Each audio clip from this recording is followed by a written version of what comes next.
Good afternoon, fellow Ambazonians. Today, na the last day for this month, end of month, number 31 day for the month of March 2023. My name na Capo Daniel, una own countryman, Mr. No Koni, Ambazonian FBI. Una welcome to a late edition of our daily podcast. A program where they bring una the truth, where they bring una meaningful information, fact-based analysis for help we as we work for this journey to our freedom, the independence of Ambazonia. Fellow good people of Ambazonia, La République du Cameroon, their colonial state, and their president, Paul Biya, he then relaunched a new campaign for rebrand, which they call them the reconstruction of Ambazonia. Even in the middle of La République du Cameroon carrying out scorched earth policy, burning down our villages, with the recent one being in Vaux, when a market was burned down by the Cameroon army, La République is still parading their propaganda of reconstruction. The president of La République du Cameroon have even created a committee for reconstruction, with the chairman of their steering committee of the so-called Presidential Plan for Reconstruction and Development of their so-called in bracket Northwest and Southwest region, Mr. Balongili Confiance Ebone, arriving up station in Bamenda. Up station Bamenda is the fortified hub of La République du Cameroon occupation, where they have concentrated their military power, their colonial governor's office, and all their enablers. The fact of the matter is that Cameroon no get its own first for chop, yet alone talking about reconstruction in Ambazonia. Over 80% of the budget for the so-called reconstruction are pledges from international donors, in particularly the Japan government, for the so-called reconstruction of our zone. They are counting on donation from international partners and help for coordination to raise money by the UNDP. All the Ambazonian faction have engaged deeply with the UNDP to look into the so-called reconstruction projects, and we have all rejected the politicization of construction projects that are sponsored by foreign money. This should be clear to our people. Cameroon is not sponsoring any project or construction project in Ambazonia. They are not sponsoring any project, but they seek to gain political capital and use construction or so-called reconstruction project sponsored by foreign government through the UNDP to project itself and its so-called normalcy in Ambazonia. It is something we must reject.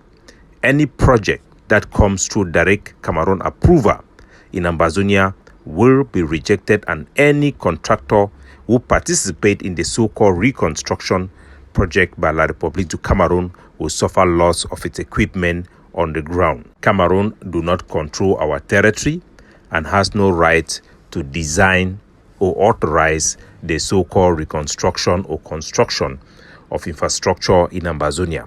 We are in charge, and we will deal with the international community and choose on a day-to-day basis strategic projects that we think are necessary to alleviate the suffering of our people during this time of war, while maintaining a balance of strategic roads that we will not allow to be constructed or reconstructed during this period of war.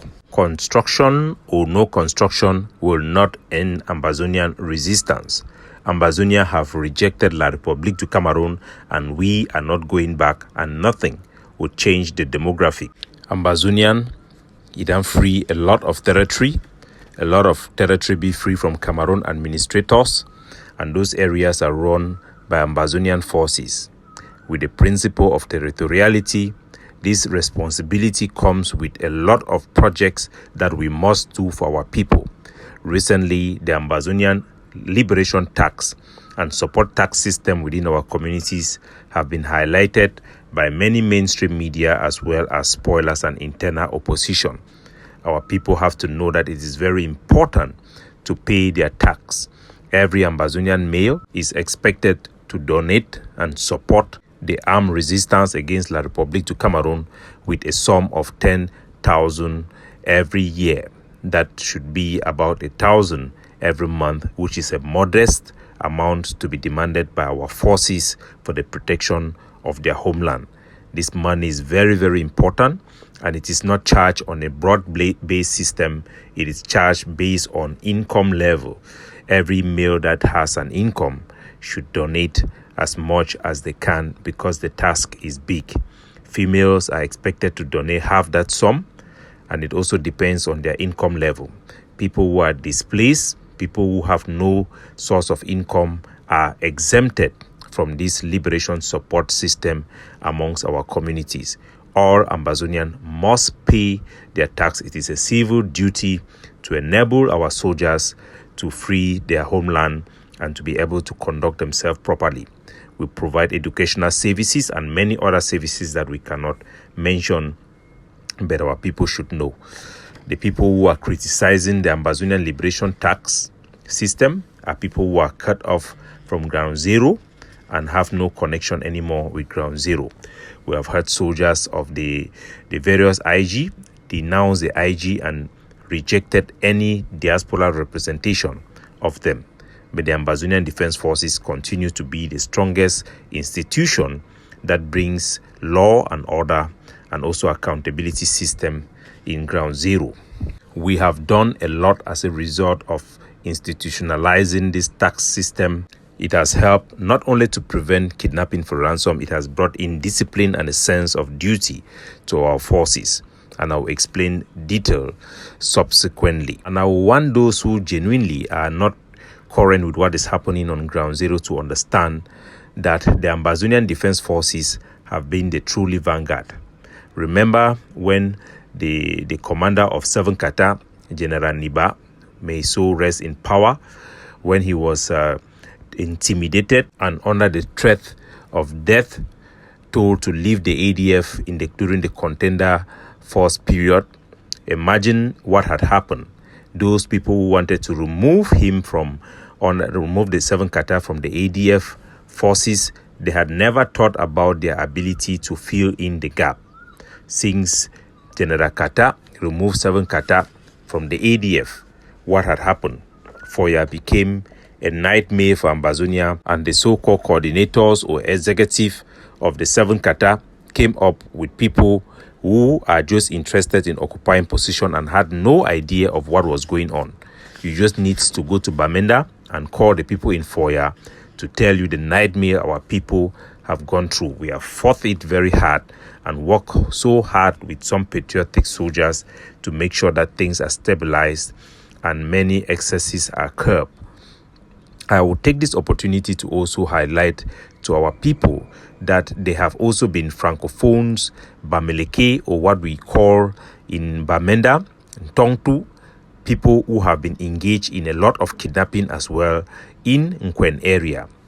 And I will quote a case that happened that we handled a few weeks ago with one woman, one Bamuka woman.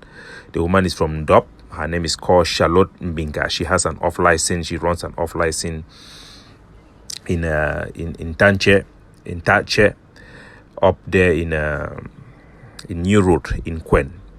It was on the 24th that there was a heavy rain, and during that rainfall, there were these Tongtu mechanics that works in New Road there. The garage is called Mas Garage.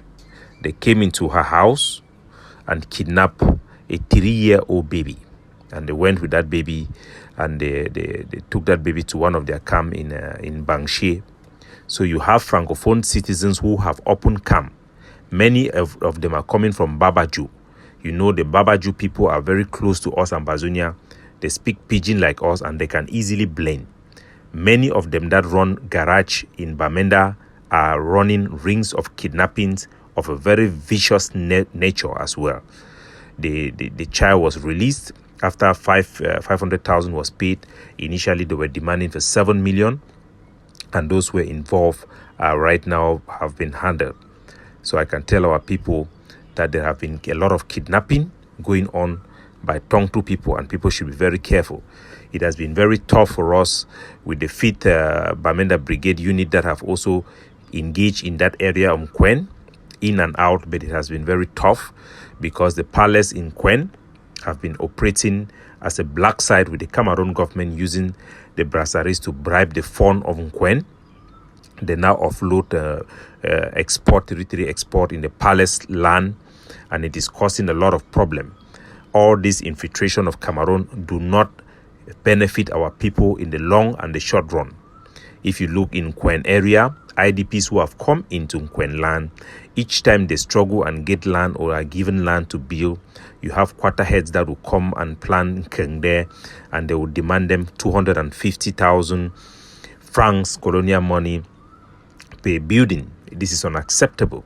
Imagine palace quarterheads collecting 250,000 francs from our civilians, and when we are asking people to pay 10,000, it is a problem. So all these things have to stop. We have put in place a transitional liberation authority that should help quarterheads to assume their primary responsibility. We have carried out many developmental projects and built 7 bridges across Ambazonia with our network of encouraging local people to adopt the policy of independence means independence. That means we assume the primary independence of Ambazonia. We have also approved the construction of the bridge in Tanseng. The population have been on our back for so long. We had rejected that project. They had flooding. Due to the flooding, we have reconsidered and approved the construction of that Tanseng bridge. All the money will be collected by the quarterheads.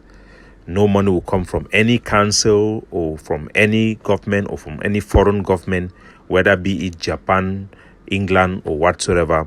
We have asked every child in Tanseng to contribute and construct that bridge. We can build our own country. We must be primarily responsible for our own future. Independence means independence. Capo Daniel, looking out for you, signing off.